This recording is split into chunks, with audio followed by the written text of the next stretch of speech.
What up, guys? The offensive madman, Kyle Robinson, coming to you today with the final Outlast 1 video.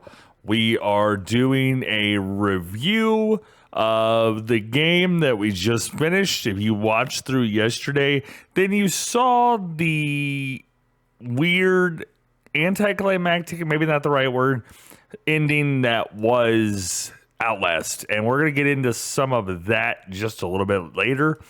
But for now, I kind of want to break this down in case you stumble across it. Please note, I did get Outlast for free as part of PlayStation Plus. This is the first horror game that I ever finished front to back, so there is that. Something to just be aware of. This is the first game of 3 technical offerings in the series. There's this, the Whistleblower DLC, and then Outlast 2. This game hit the right cylinders out of the gate. It laid a lot of groundwork, made you think, just from the immediate perspective of when you rolled into the compound. Just a little bit of housekeeping there so you know kind of what you're watching in the review. So let's break down pros, cons, and then we'll, as always, give a score and the value at the very end of the video. The pros. This game is visually beautiful. It is, mind you, I'm playing on the PS5, so that's always something to take into account. But the game looks good for what it is. There are some spots where you ask yourself if the visuals really matter. But yeah, this game just, it looks pretty. So I give it that for sure. The story in this game is also awesome.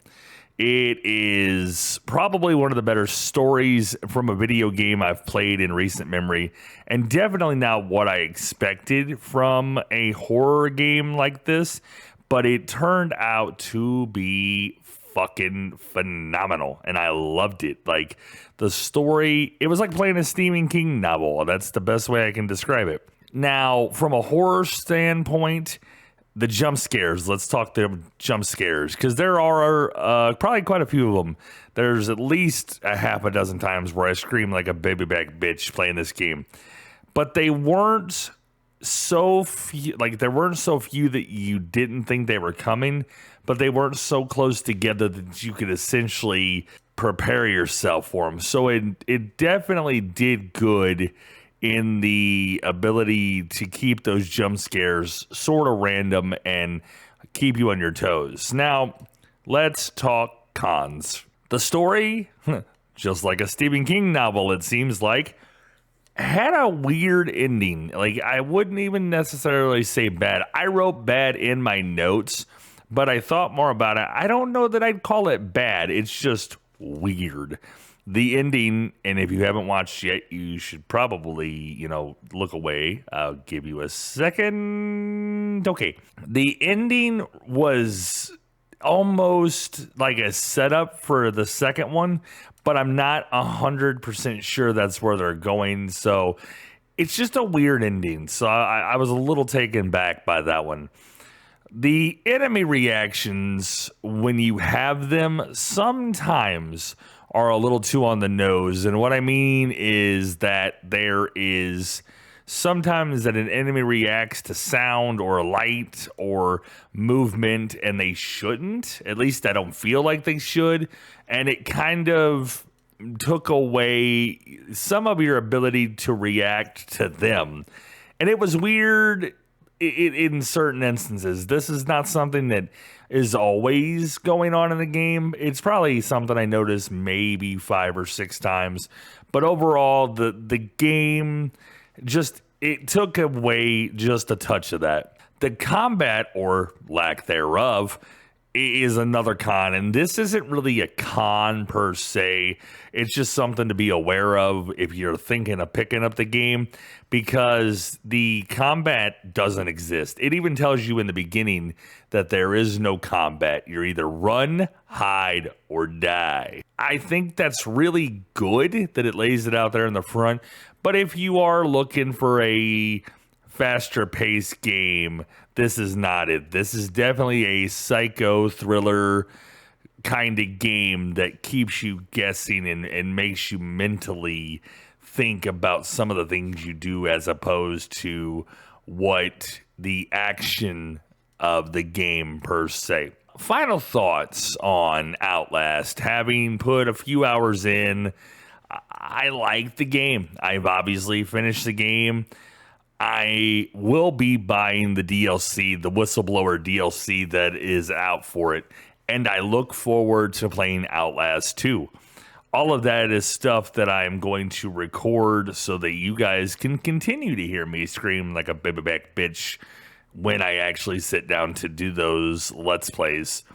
The game accomplished a lot with the limited tool set that it gave itself, with the lack of combat and the setting and everything else. It really gave itself just enough to work with that it did a really good job. So let's break down final scores. We'll do visual, story, and gameplay. Visually, like I said, game is stunning. Fantastic. I give it an 8 out of 10. The story, once again, fantastic. I loved the story of this game, and it gets a 9.5 out of 10. Last, gameplay is sadly the weakest element of this game for me. And even though I liked the psycho thriller style of the game, I'm going to have to go out and say that the gameplay is probably a 7 out of 10. So tallying all those up, final score for Outlast, I'm going 8 out of 10. And if I'm going to put a dollar value on this, which is what I like to do, $30 is a fair price to pay for this kind of game if you're that hardcore psycho thriller player. Like if you liked games like Resident Evil or Hellblade or those psycho thrillers like that, it's definitely up your alley, and $30 I think is fair. I'd go even 35 if they're going to throw in the DLC. Just my personal opinion. So that's going to wrap this review. I am excited to start the next game, which is going to be the first in the Tomb Raider trilogy.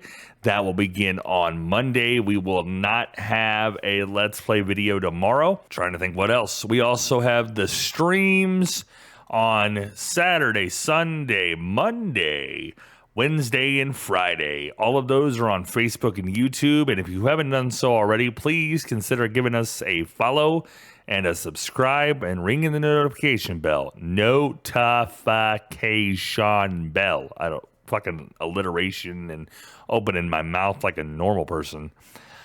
Last, we have the Discord, the Coalition of Madmen, and we'd love to have you there as part of that. All you got to do is click the link tree above, and you can join any of our social media antics.